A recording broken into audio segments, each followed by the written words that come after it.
Good evening, everybody, and welcome to We the People. Tonight, our guest is Jose Caballero. He is right here. Thank you for joining us, Jose. Yeah, happy to be here. Yeah, thank you. And I didn't mess up the name, at least for a white suburban boy. Very well. We got a lot to talk about. Jose's been in here for more than 45 minutes. We've been chatting in the green room for a long time.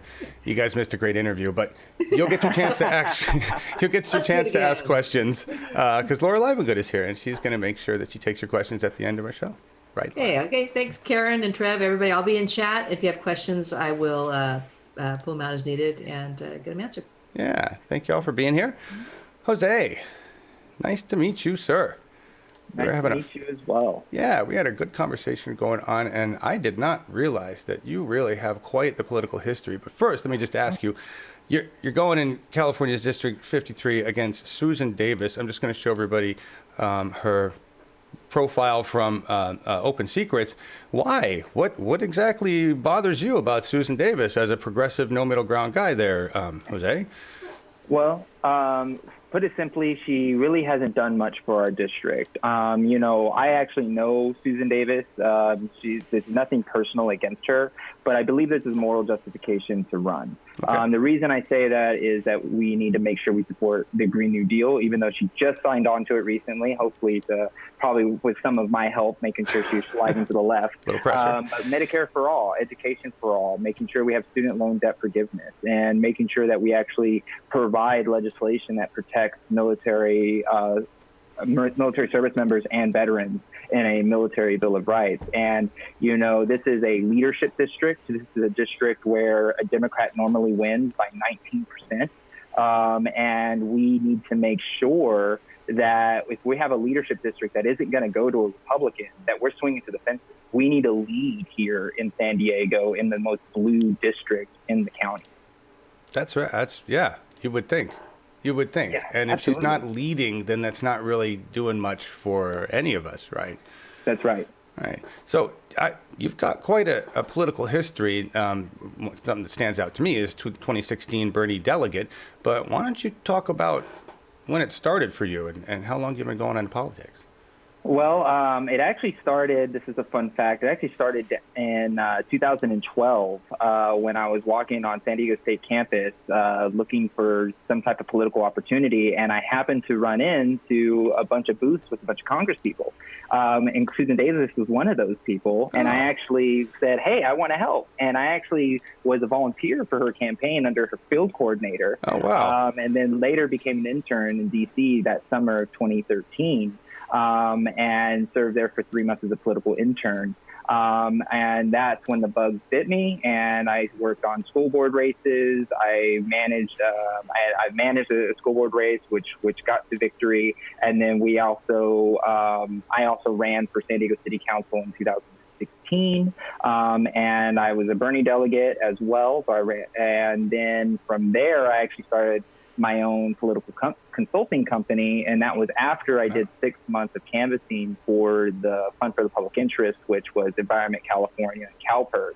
So I did a lot of door-to-door. I was a national director for them, so I did a lot of door-to-door canvassing, understanding how to lead people to go knock on the door and ask people for resources.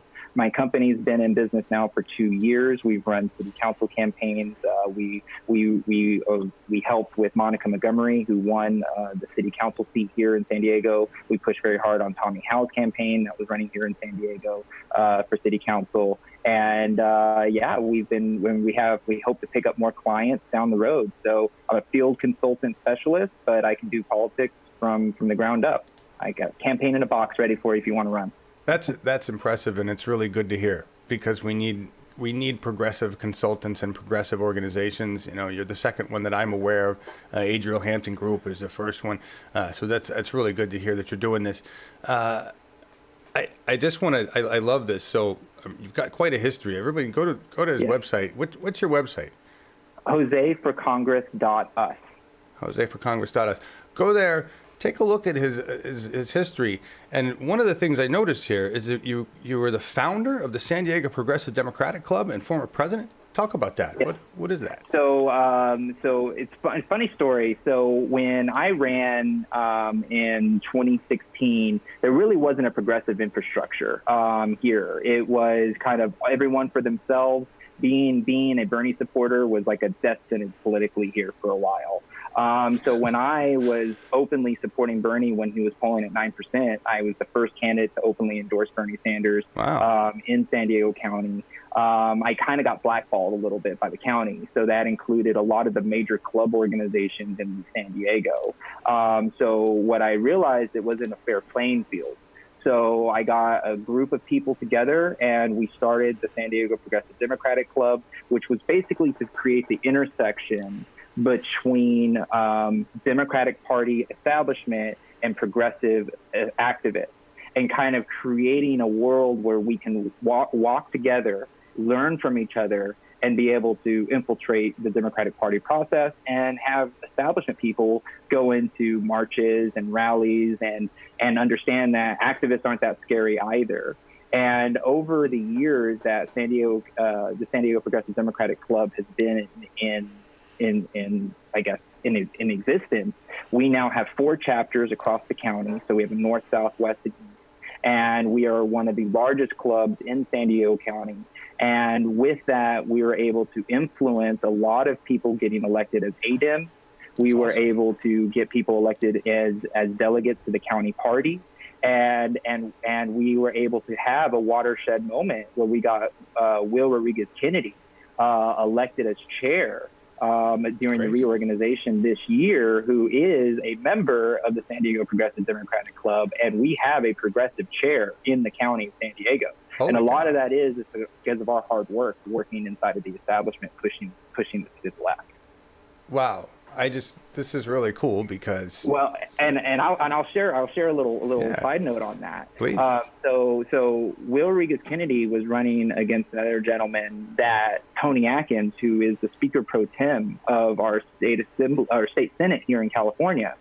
She called every voting member in San Diego County personally to tell them to vote for the other opponent, and we still won that vote by 9 votes. So it was because of our action that made that happen. We beat the Senate Pro Tem in that race. So it was a watershed moment.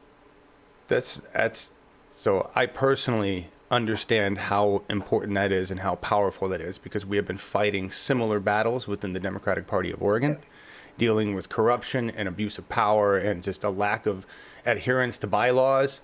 And it's just amazing to hear that you were able to triumph over an obvious establishment plant. That's just huge. It was huge. And we also have the director of admin as well. She is also the former vice president of my administration of the San Diego Progressive Democratic Club. This is even better. This is even better. Yeah. So we're writing bylaws. We're changing things. And it's great.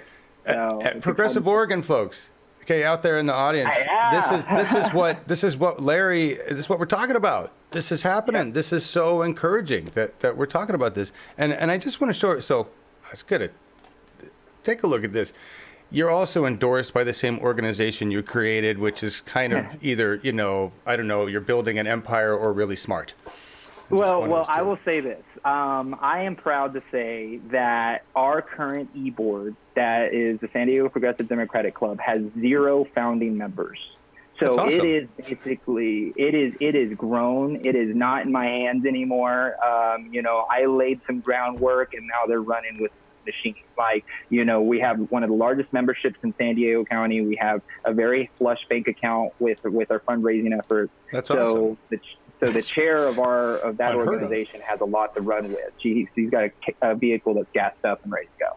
That's awesome. And I hate to say it, hey, that's great. You've got gobs of money, but we're talking a war here. We're progressives fighting for our lives, and it's necessary. And money is relative. Okay, yep. We like $5,000. Okay, well that's okay. Don't get me wrong. For progressives, that's like fat stacks. That's huge. Yeah. So that's awesome. I mean, just well done. That's a lot of freaking work. And if you can do that much, not in a Senate seat, not in a congressional seat, then wow, imagine what you could accomplish for democracy in a seat. Yeah. That's huge. That's huge. So you met this guy. Let's see, you got Let's just keep talking just a little bit about California. Here's a picture of you with this guy, Shahid Buttar. What do you think of him? I think he's amazing. I think, I personally believe he's the choice to take on Nancy Pelosi. I think that he has a strong, very clear, resonant message. And when I had a conversation with him at that event, actually the Bernie dinner, we talked, and he talked like a leader should, which is let's work together. Let's unify our efforts. Let's make sure that we bring our message into a solid message that's going to come out of California. Yeah. And so it was the start of a friendship. That's what I felt. That's awesome. And you guys witnessed the same kind of just the same shenanigans going on. What did you think of the recent convention and the election, and what went down with Kimberly Ellis and all that? Well, I was a big supporter of Kimberly Ellis. I made a lot of phone calls for her personally with different delegates throughout the state, and it was one of those elections that really caught me off, because I know she was very close in the last election when I was there for 2017. I actually thought we had it, and I thought that the people had enough with the establishment shenanigans because of what happened with Bauman, and I think people were ready to give a strong black woman a chance to actually lead this party forward. But I feel that the establishment control is still too powerful inside of the legislature of California, which makes it a harder lift. So in my opinion, I think what we really need to do and focus on as progressives is winning those assembly seats, winning those California state assembly Senate seats. Because once we start taking those, we're going to start taking a lot of appointed seats. So if you do the math on that, you can see, like, for every assembly seat or every Senate seat, they have five appointees. So if Kimberly Ellis lost by so many numbers, then you take out 60 of them or 50 of them. You could do the math there, and you could see that's 250 delegates. Do better on the ADEM election, win some more county level seats, and then that's how you're going to be able to win it. For example, I'm not an elected ADEM. I am an appointed ADEM by the county of San Diego. My fiance is an appointed ADEM by a state assembly member, Todd Gloria. So because of that, we were able to get into the system where the establishment resides. So we need to do those type of strategies more effectively in this coming cycle, in this election, if we really want to take the chair in the future.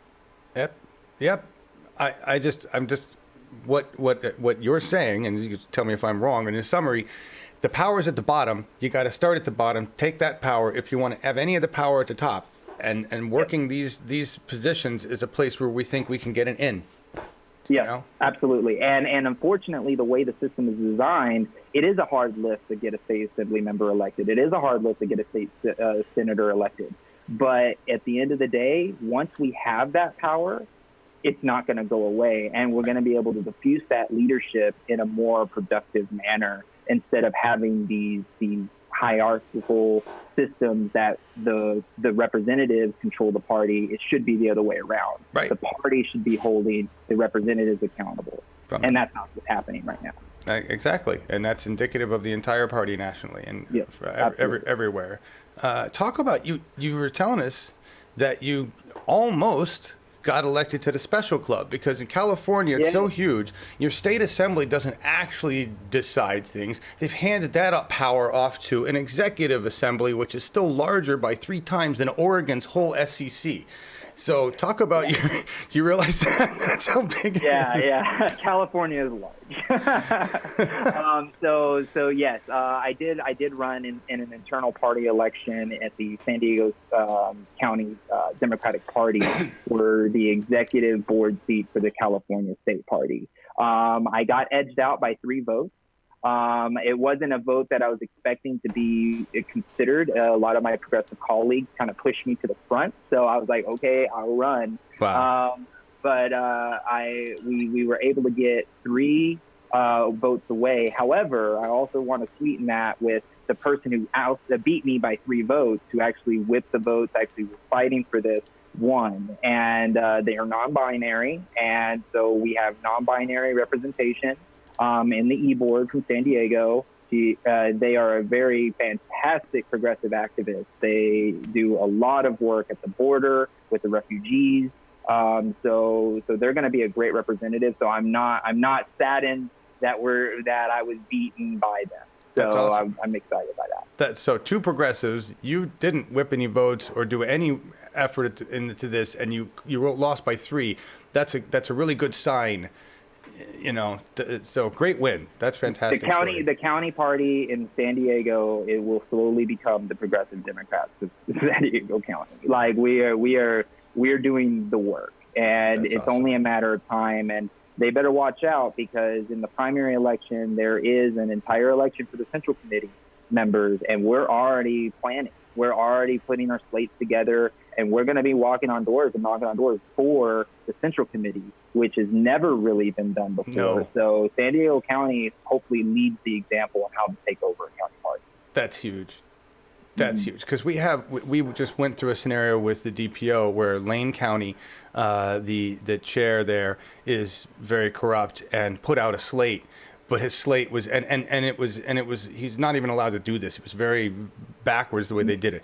But the fact that you're doing the same thing, and listen, everybody, slates can be done. There's just a way you do them and a way you can't do them depending on what role you have in the party. So this is amazing, and that's what has to happen. I mean, that's literally what has to happen. You have to form a group. You have to go out. You have to get your slate. You have to tell people who to vote for and whip votes. And it's the Jesus. San Diego Progressive Democratic Club, which is the vehicle for a lot of that. That's why we became an official chartered club of the Democratic Party. So we can then operate within the Democratic Party inside of the parameters and know exactly what we need to do to win those seats.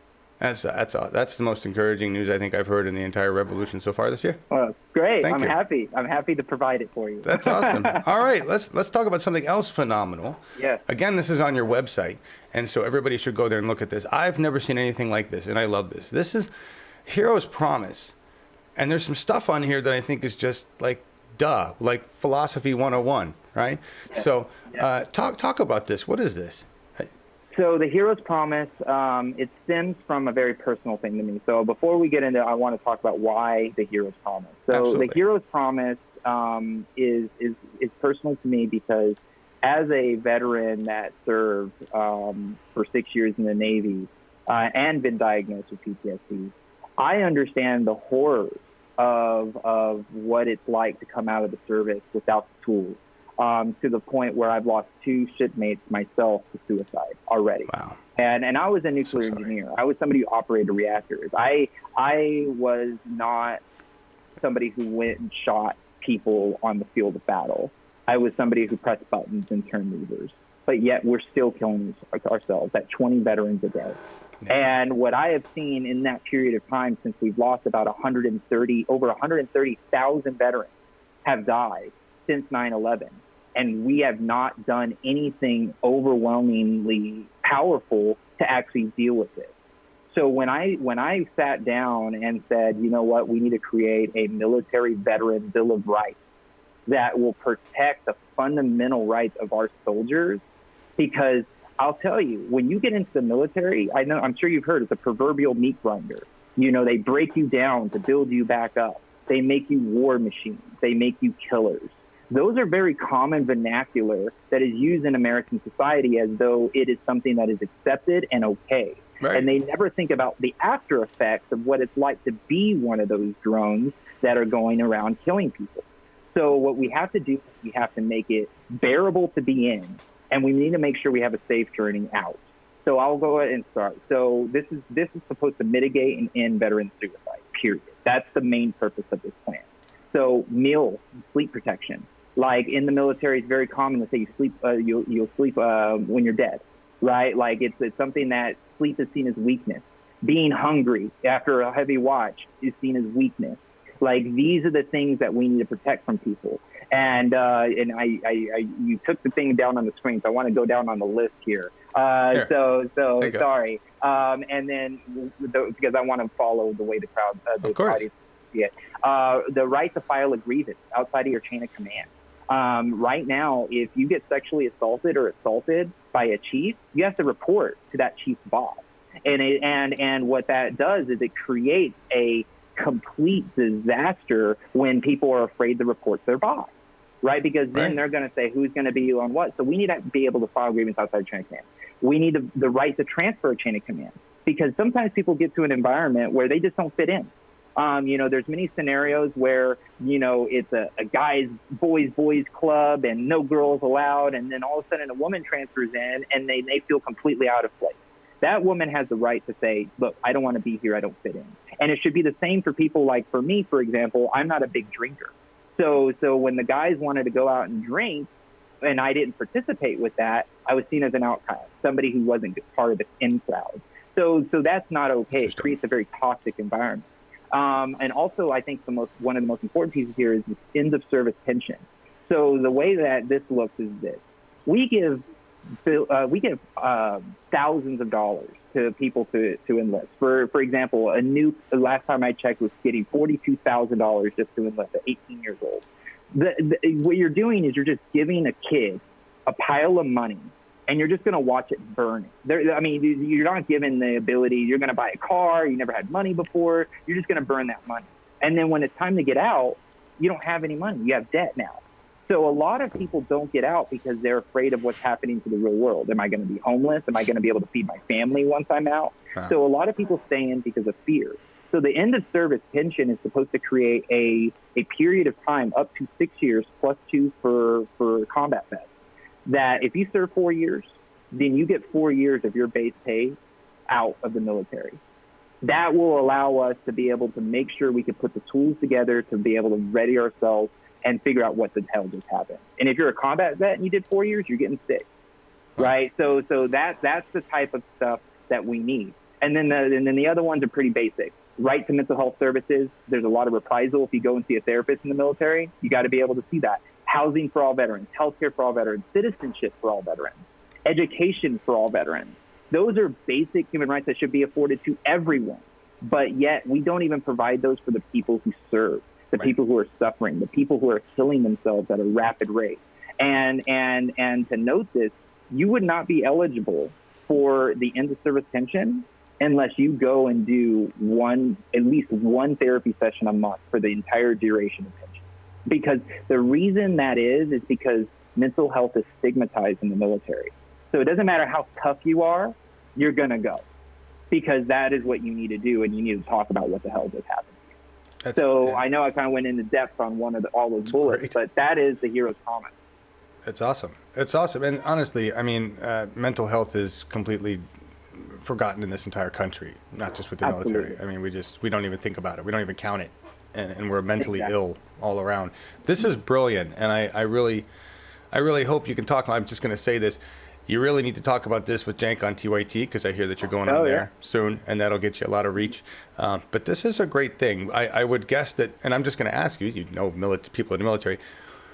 Would you hear a lot of arguments, a lot of flack from veterans and otherwise saying that this kind of thing would ruin the military or destroy some of those structures that are important? I'm glad you asked that, because I actually thought I was going to get a lot of pushback from vets, from officers, from people being just kind of like with the idea of like this is going to disrupt military cohesion. Right. But I'll tell you, it's been the most well-received platform plank that I've actually released. Really? And because people understand. Like my uncle, military conservative officer, right? He says, I love 95% of it. And the only one he had a problem with was the transferring of chain of command, because he didn't understand how that would work theoretically. So for me, it wasn't the end of service pension, which I thought it would be. It wasn't the medical, or it wasn't the education. It was the logistics of transferring somebody from another person to another thing. I have neighbors that are active duty, and I talk to them, and they bring their friends over all the time. So every time they bring in new friends, they invite me over and have me present the hero's promise to them. And every single veteran that I have met loved it.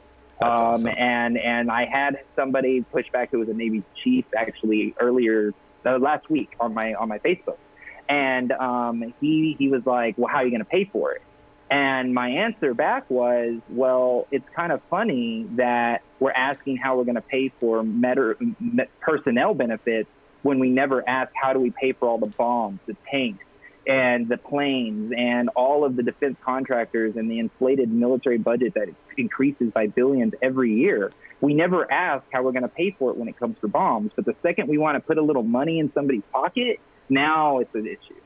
So it's really, my simple answer is, well, let's start ending these wars. Let's bring the troops home. And then I'm pretty sure we'll free up the money to pay for it. We need to cut the fat. We're not close to the bone.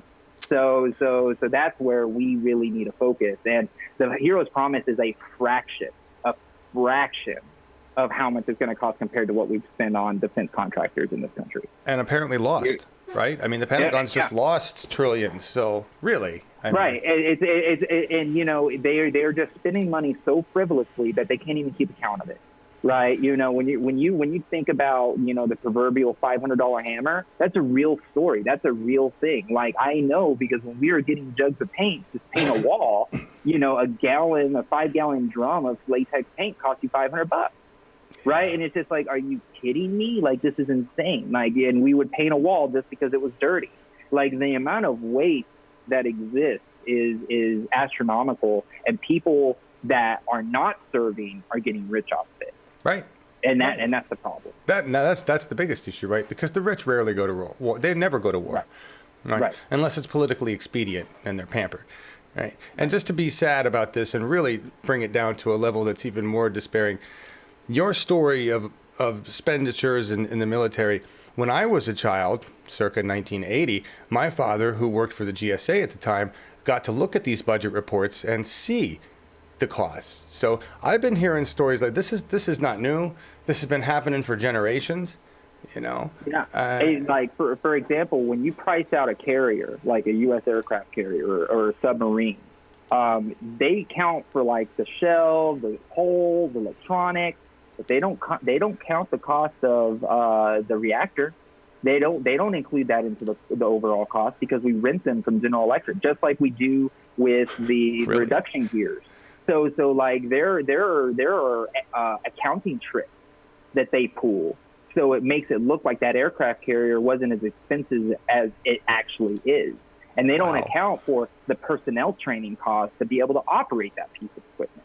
So there are so many accounting tricks that happen when we build these things that make it look like we're spending it, and that's why the money gets lost, because they put out this thing and then all of a sudden it's like, oh, but it actually cost us a lot more. We just weren't expecting that. So we need to continue to audit the DOD and make sure that we continue to hold them accountable and making sure they're keeping the receipts. I'm sorry. I'm just still stuck on the fact that we rent our reactors. I mean, you told me you were joking about saying you basically had a Homer Simpson job, but that just sounds like, oh yeah, we rent a reactor from, you know, it's a Costco Model 7. I mean, it's you know, these things are $1 billion pieces of equipment, right? And so you fill it up. It's super highly regulated. Of course. So these yeah. Go on. Sorry. I'm just wow. I mean, that's some new information. But talk about craziness and waste. That's just we could go on. But I just love the Hero's Promise. It's phenomenal. That's a great piece of. That's a great piece. It's well done. Yeah. It comes from my heart, and I feel it adds a level of uniqueness to me as a policymaker for a leadership district, because we need to be creating policy. And as a veteran, as a person who was enlisted, I'm going to be able to bring this forward and say, look, I can write for veteran progressive policy, and also I'm also no more war, right? So I want to end all war as well. So we can have that balance of taking care of our service members and not being the tyrants of the world. We can do both. Yeah, I bet we can, and we could probably do it for a fraction of the cost. That's right. We don't really need the budget. I mean, do you agree? You know, you're a military veteran. We need to take care of our human beings within the service, but we don't need to fuel the arms trade. So we could slash that budget, right? That's right. We can slash it. I even say slash it by half. I mean, in 2001, our military budget was, I believe, $335 billion. We're sitting over 700 right now. So I mean, this is disastrous that we are at levels that are just dwarfing where we were when we were at the heat of a war and a national emergency attack, right? So the fact that we're still putting this much resources into our military is just gross mismanagement, it's just robbery at this point. The robbery in our treasury. It is, but we're gearing up for a war that we can't seem to start. Oh my God. Working on it. Yeah. Well, let's do Progressive Jeopardy. We'll get one started soon. We're good at that. Yeah, for sure, right? Oh my God. It's Yeah. awful. I don't know. Your Progressive Jeopardy, sir. Yes. Questions or categories are going nuclear, the cost of Costco, and Jose Says. Let's go with Jose Says. Jose Says. Make it so we can all see it here. Yeah. All right. This is your tweet. You're going to figure out what you're saying here. Fill in the blank. Remember, you respond in the form of a question. To politicians that say the Green New Deal is just a blank and not real policy, why do you sign blank at all? Blank, sponsored, co-sponsored, and you list a bunch of people that have signed blanks. What are we talking about here? What are resolutions? Absolutely. So what does this tie in with Susan Davis and the Green New Deal? What's going on here? Yeah, so I was very annoyed because the new Democrats, the third way Democrats, have been spewing this line that resolutions aren't real policy, and that we need to focus on real policy. So I decided to take a look and see how many resolutions have these Democrats that are against the resolution of the Green New Deal have they signed in their political careers. And I was shocked to find out that my representative that was saying that this isn't real policy and this is a resolution signed 538, and then Pelosi signed 275, and 333, and Scott Peters, who's next door in our district as well, next door district, did 275. And I was just like, then what are you doing in Congress? Like, if you're passing resolutions and you're sitting there saying, oh, this resolution isn't real policy, what was the other resolution? Were those just empty policy? Have you not been doing anything because all you're doing is signing resolutions all day? So I was just very shocked by that, and I wanted to make sure everybody understood that these politicians that say the Green New Deal isn't real policy, then why do they sign resolutions? Right. And honestly, as just somebody who doesn't even understand it as far as you do, I don't see any point to resolutions either. I think they're pretty much empty statements all around from our current politicians. So. From our politicians, because they don't follow their own resolutions. Right. They don't follow their own rules. Right. If resolutions had some form of binding where it's like, hey, this is what it's going to do, then boom, then we can pass resolutions and set frameworks all day to put our resources where they need to go. So I just found it very bizarre that all these politicians that sign feckless resolutions all day, all the time, can't sign a feckless Green New Deal resolution, which I am like, they're obviously afraid of what they're signing their name to, and I don't think it's because it's a resolution and not a bill. Right. So that's why I put that there. Yeah. Politicians sign on to things they have no intention of carrying through all the time. Why is this one so bad? Exactly. Yeah, exactly. And it's because they don't want to spend the resources. Because I always say this: the Green New Deal gets you in the room for the legislation. So it's like if you don't like signing the Green New Deal is the bare minimum to get through the door. Yeah. Right. Yeah. And once you're in there, what are you going to do next? Is the real answer. Right. Right. So it's like, it's not signing a new deal. Hey, I'm in the room. Oh, look at you guys working so hard. No, this is, I'm in the room. Give me a pen. I'm going to write something.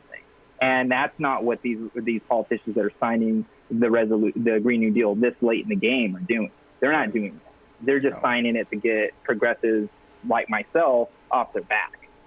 And that's really what it is. And it's unfortunate that resolutions don't actually mean, yes, I intend to push forth on this because I believe it. Because you're right, Davis signed on to the Green New Deal very late, and we've seen this with a whole bunch of other politicians that are getting pressure from progressive candidates on the left. Exactly. And she just did it last Monday. And it was after protest at her office 2 weeks in a row. How long has she been in office? How many? 19 years now, so it'll be 20 when it's over. So, 19 years. So, yeah. So she's one of the longest term congresswomen that we have in the state. And she's only passed 2 bills in the law that she's actually sponsored. You were telling me about this. One bill a year, one bill every 10 years. I think we can do better. Wow, that's moving some legislation. And what was the one that was like the big ones? There was a.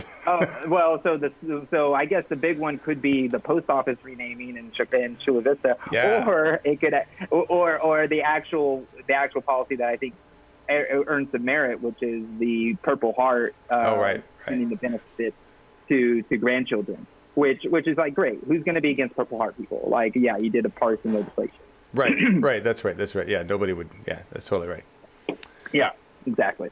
So, well, So good on you, Susan. Jumping right on that. You've been in office 20 years. You're probably aware of the climate crisis by now. Yeah. All right. So, Right. yeah, this is the difference between a progressive getting things done, not doing things. Back to the questions. We have going nuclear and the cost of Costco. We're going to go with the cost of Costco Okay. for 100 unicorns. 100 unicorns. That's right. We play for unicorns here. No cash. That's right. This state saw 2 deadly shootings at a Costco in 3 days. Yeah. I talk to people about this all the time, about how gun violence is here. Now you got to answer the question. I'm sorry. It's a state. Well, which state? What is California? Sorry. Thank you. No, that's all right. That's okay. I figured you knew because we talked about this in the agreement, but that's all right. I did know of that tragedy as well. But basically what we have to do is California, or the country, really needs to step up its regulation of firearms. And this is coming from me as a Texas boy, born and raised in Texas. So I always have to make sure I say things right or my family will disown me. But I will say this. We need to ban automatic assault rifles, assault rifles in general. We need to ban them. And we need to regulate guns like we do a car at the very minimum, where we have a shooting test. We have an actual license that is issued, that has an expiration date, a photo, making sure people have eye exams, things of that nature. Need to make sure that they can take a written safety exam. Those are the things that I think are bare minimum that we need in this country. Obviously, expanded universal background checks, but I think we can really start where most Americans understand, which is the DMV. It's like they know they have to register the car. You can get a fine if you don't. You can get your license suspended and lose your ability to drive on the road for something as too many parking tickets. So the fact is, we need to be able to take that model and push it to guns and let people have that. So it's a little strong policy, but I think it definitely needs to be set and stated. I think it's a strong policy. I mean, the narrative that guns don't kill people has been pushed on us for decades, and it's bullshit. And, yeah, it is. I mean, cars kill people, and we regulate the crap out of those. There you go. Right? Yeah, and that's exactly right. But let's bring it full circle. I'm all for gun regulation. I would really like my police guns regulated, please. What do we do about the out of control brutality by police and the fact that they murder more people in this country than any other group?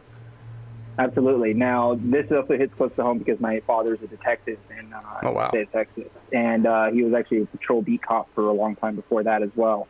So me and him have had many heated discussions about that particular topic. I bet. And, some of me going to my bedroom to relax a little bit. So they get a little heated. But I agree. I think I've been looking at a policy that.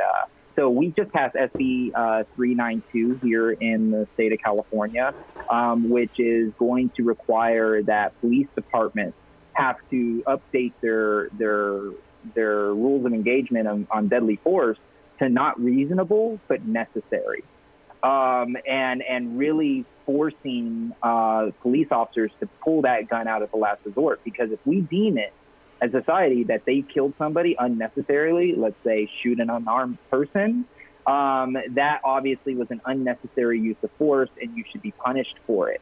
Right. So I think we should model that legislation federally. And then I also have been following a young gentleman named Travis Washington. He has been looking at a very interesting policy called the Hands Up, I think it's Hands Up policy, or Hands Up Act. And what it is if you shoot if a police officer shoots an unarmed person, then that's an automatic 15 years in prison sentence. I like that. And that's a very aggressive stance. But I think at the rate, like you just said, that we're killing people at just an unbelievable rate, we need to start really twisting their arms a little bit in a way that really puts real stake in the line. Right, to let them know that, hey, if I escalate the situation by yelling all these terrible things, and then all of a sudden this person makes a jerking motion, I have no choice to shoot them.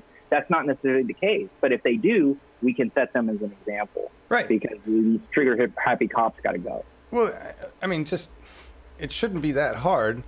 if you look at other cops around the world, they get different training. They're not blowing citizens away, every day like this. Why can't we just bring some of their consultants over and teach everybody some nonviolent methods? I mean, it's something as simple as not allowing police officers to use swear words. Like, sure. because the moment you say, get the F down or get the F out of the car, what are you effing doing? Right. I don't know if you have I usually curse, so I'm in the Navy, so I have nothing against cursing. You can say fuck all you want on this show. It's just apologize to everybody. Yeah, seriously. But if the second you're saying, get the fuck down, get the fuck out of the car, that escalates the situation. You're no longer a peace officer. Right. You're no longer a gentleman or a lady that is going and patrolling the street. You're now a sub. You're speaking in their language if they are a criminal's language. So you already escalate the situation when you talk to people like that. So therefore, if you don't, it always is offensive to me that these police officers can use that language. But the second a suspect uses that language, they can get a bullet in their brain, and that is not okay. Right. Because the biggest crime, and Cenk Uygur says this a lot, it's like the biggest crime in America is disrespecting a police officer, but yet they disrespect us on a daily basis. And so if we're going to call that what it is, then they need to treat us with the same level of respect that they want to have. Yes. My God, yes. 1,000 unicorns. Yeah, 1,000 unicorns. Thank you. That's, Right. I mean, and that's, to me, that's the problem. I grew up, the cops in my neighborhood were nice to me because I was a white boy. But, cops seem to have lost respect for they don't remember, they serve, they're public servants. That's right. That seems sir, to... Sir, ma'am, that's what you say when you're on the street, when you're a police officer. Yeah. It doesn't matter how belligerent they are. It's like, sir, calm down. Sir, Right. calm down. Right. Lower And your voice, slow down. that general Fine. respect is gone, and that needs to be retrained. Mhm. I appreciate that. What do you think of community restorative justice? You ever heard of that? I'm concept? 100% for it. I'm a father, so I use it myself with my son. That makes sense. You get this kid, let's sit down in a circle and figure out why. Yeah. So there's a lot there. But Yeah. I will say that we do need that. I think that our juvenile prisons are too full. We're creating a the school to prison pipeline. And we need to break that. And I think the only way we're going to be able to break that is by using real restorative justice and actually allowing people to correct their actions before they are punished at the level that will ruin their lives. So I am 100% for that and allowing people to speak their case and rectify the situation. So I'm 100% for it, and I follow the lead of all the community activists that are pushing that forward, especially the people at Mid-City Can here in San Diego. That's awesome. Really great responses. It's a great conversation. Thank you. Yeah, one more question on Progressive Jeopardy, and then we're running late. I'm sorry, everybody. This is just Sorry, I tend to do that. It's too good of a conversation. That's fine. That's good. In 1982, this is going nuclear. In 1982, this president cut $40 billion from social programs like public housing and food stamps while raising the budget for nuclear energy by 36%. Who is President Ronald Reagan? Absolutely. It is Ronnie. Yep. That was my era. The ship that I served. Yeah, and that's the other reason I brought it up. Ronald Reagan, nuclear aircraft carrier. You served on it, right? Yes, that's right. We touched on the military. Of the Navy, by the way. Is it really the flagship of the Navy? Yes, it is the flagship. I did not know. So that was definitely, you get an extra level of scrutiny when you're on the flagship. I bet. Everything has to be cleaner, right? Yeah, absolutely. I know you did a lot of cleaning. So we talked about the military already, but talk about nuclear power as it relates to the Green New Deal, and because I see a lot of people now pushing, let's go nuclear. Right. And you asked me this question 10 years ago, I would be like, yeah, we need nuclear power because we didn't have battery technology at the level that we do today. Right. We didn't have effective renewable energies. But now, looking at Germany, looking at the Caribbean, looking at different places that are going completely, renewable and not using nuclear power. So Germany had a plan to build out a huge infrastructure of nuclear energy, but they also simultaneously put in the solar panel program. It was so effective that they pretty much stopped building nuclear reactors and just continued to do the solar power. And as you know, Berlin's not that really a sunny place. but Right. they're still able to provide all of this energy for their country on renewables. So with batteries, with tidal power, with, hydraulics, with geothermal, with wind, we have more than enough sources of input that will allow us to change our infrastructure and be completely non-renewable. And a lot of people don't realize as well that the amount of mining that it takes to get uranium, the yellow cake stuff that you have to get out of the ground. Right. A lot of those veins are in very, very sensitive places, like the Grand Canyon, for example, which, the Trump administration just ended the moratorium, which is going to allow the Grand Canyon to be mined for uranium. And for me, it's like, we don't need to do that. We have other ways to handle it. And another layer on top of that is like, what are you going to do with the waste? So we're digging more uranium out of the ground, and we still haven't found an effective way to dispose of the radioactive waste that comes out of the ground. We discussed having Yucca Mountain, but right now we have facilities dispersed across the country that have different levels of security, have different levels of radiation in their control.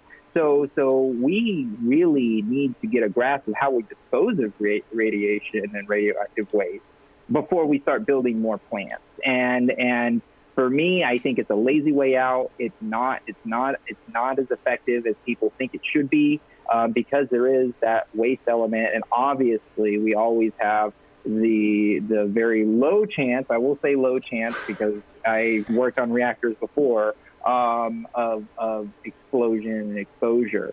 But they do happen. And we can't say low chance doesn't mean zero.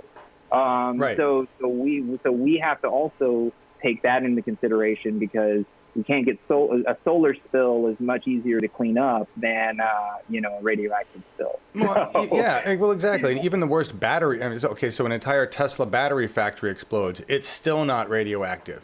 Exactly. And there's cleanup, and then you can handle that. Right. You just be able to, it's much more manageable. And radiation is scary to people. It's scary to me. Yeah. I will tell you, as a person who worked in radioactive, environments and things of that nature, like how people say, what's the scariest way you can die? Radiation sickness.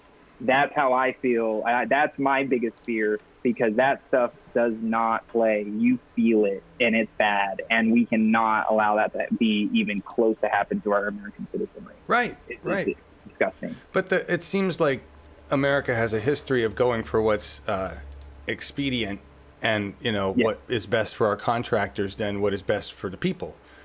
Yeah, I mean, a few people get wealthy off of reactor plants.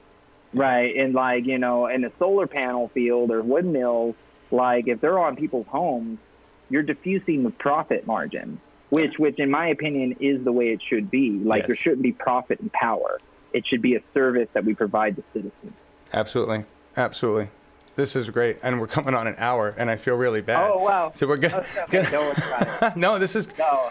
I do have a good question, and this one actually may take a while to answer. So Go for it. maybe, should we just go for it? Yeah, do it. Okay. I'm glad. You have me as long as you need me. You're Thank you. Muskel asks, what are your thoughts on immigration, and what should we do about separating families at the border? Muskel is against getting rid of chain migration. Oh, okay. So first off, obviously we have to stop separating children and their families. That's step one. I mean, it's funny that it needs to even be a step, but it is. Yeah.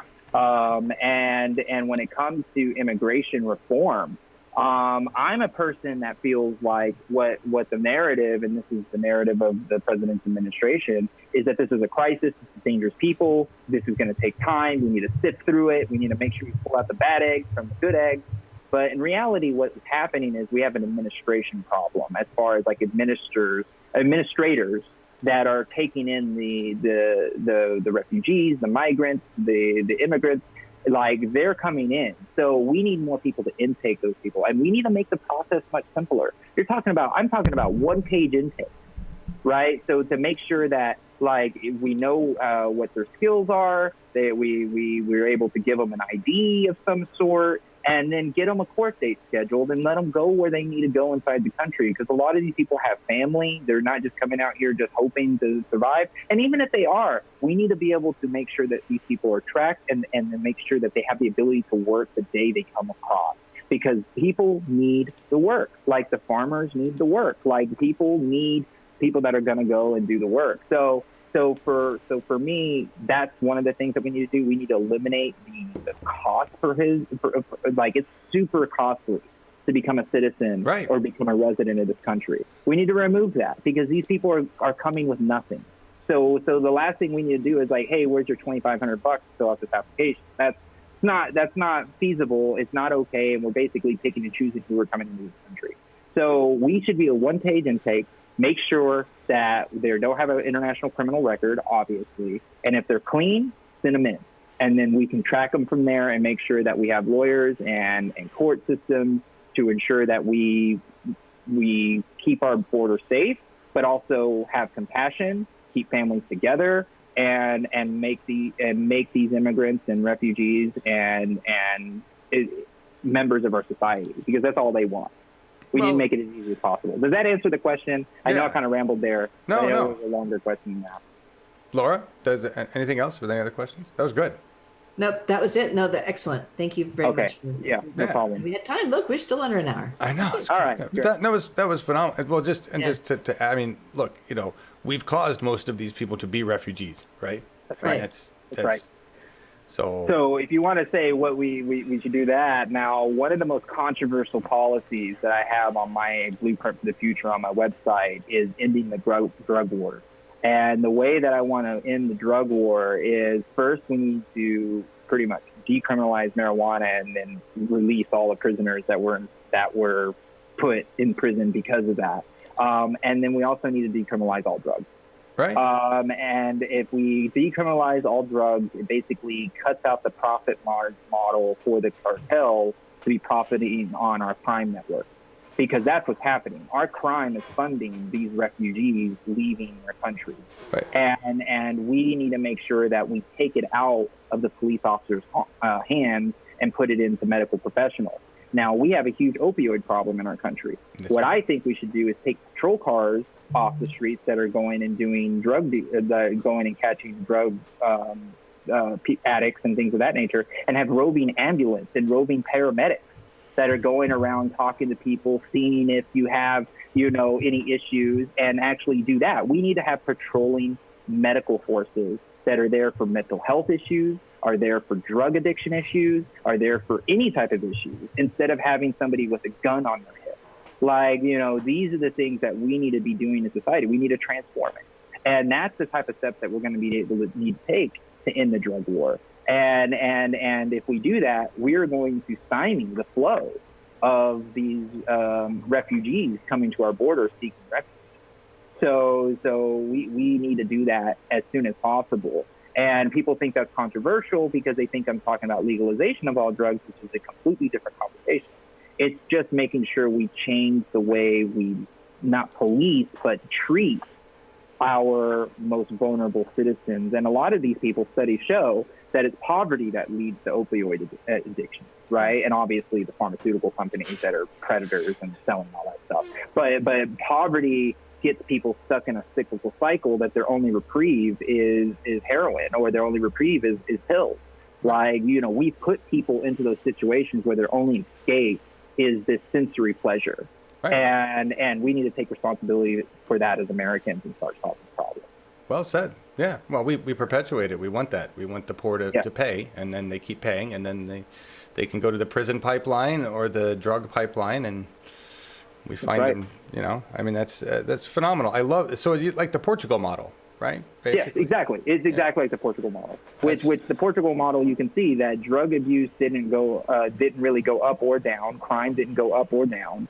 No. It just was, now people can actually come to the government for help. It's like people want to not be addicted to drugs. Like, I think everybody knows, like, maybe not everybody, but I would believe that a large margin of people no matter what, take a look at their lives and be like, maybe I shouldn't be doing this, but the addiction is stronger than their will because there's no will to live in this economy sometimes. Well, and that's why we have so much suicide. Absolutely. And if we put mental health as a priority in the health of Americans, then the addiction problems will resolve them. I mean, it's philosophy 101, yeah. Right? Exactly. The class that you took that's changed your entire perspective from conservative to liberal. Bernie crack. Yeah, to Bernie crack, because you were Bernie. Phenomenal conversation, Jose. I really hope we can have you back. Yeah. I would love to anytime. This is great. Thank you all very much. Tell everybody what you got going on, where to go, what kind of help you need. How can we help you? Well, right now we have a critical fundraising deadline at the end of the month. We need to make sure that we put some real money in the tank so we can make sure that the media continues to keep calling me, because the media is calling me for things, which is great. This is very different from my last campaign. Nice. So we need to put some money in the tank, and follow me on all my social media. So share what I have to say, comment what I have to say. I try to be as conversative as possible with all my social media. So you have my handles up there on the screen as well. I'm also on Instagram, which is at jose.caballero.sc as well. And then my donation link is on my website, joseforcongress.us. So please go there, share, talk to other progressives nationally. Let people know that we're here and we're going to win and we have a real opportunity to win. I know we really need to have another conversation again, because I want to tell you how we're going to win at the door. Because we have a very aggressive door knocking program that we're going to be paying people $15 an hour to go do on salary. We're not paying contractors here. Right. So a donation to my campaign is a donation to working families. That's how we look at it. So we're not going to be filling up the mailbox with trash. We're not going to be filling up the TV screens with trash. We're going to be putting actual bodies at the door that can feed their families. And that's what a contribution does for our campaign. That's awesome. And we did, there is so much to talk about. This guy has it going on. Really, we need to get him elected because he's just doing so much. And his idea for his campaign, I mean, what he's doing with paying the people is just so much. Like I said, we've had really it's been a 2.5 hour interview. You just guys didn't see most of it. So thank you all so much for being here, Laura, live and good. Thank you for taking care of our chat. Thank you for being wonderful. Hey, and also, chat and everybody that's watching, if you know other outlets that you'd like to see me on, send me a message. Send those people a message. Nominate me for Justice Democrat, right? Keep nominating me for Brand New Congress. Like, make sure that people know that this is a real winnable race, and we're going to set up the blueprint on how to win a suburban district.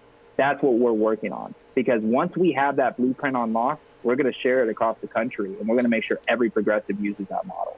So we're going to win, and we're going to show how we beat a 20-year sitting incumbent in a district that she feels she doesn't need to walk. That's awesome. So, that's awesome. Awesome. Thank you so much. Man. Thank you so much. We have a song? We do. Thank you, Laura. Hey, everybody. Hi, Karen Mitchell.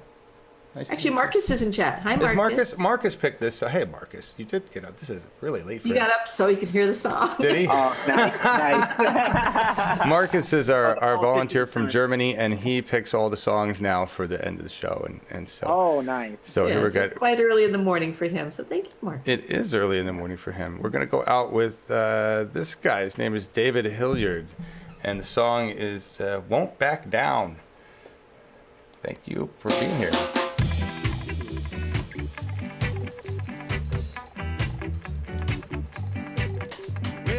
Bye, everybody. Bye. No, I won't back down.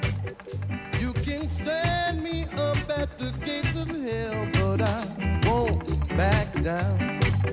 Gonna stand my ground. Won't be turned around. And I keep this world from dragging me down. Gonna stand my ground. And I won't back down. I won't back down. Hey, baby, there ain't no easy way out. I won't back down. Hey, baby, gonna stand my ground, and I won't back down. Won't back down.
stand my ground, and I won't back down.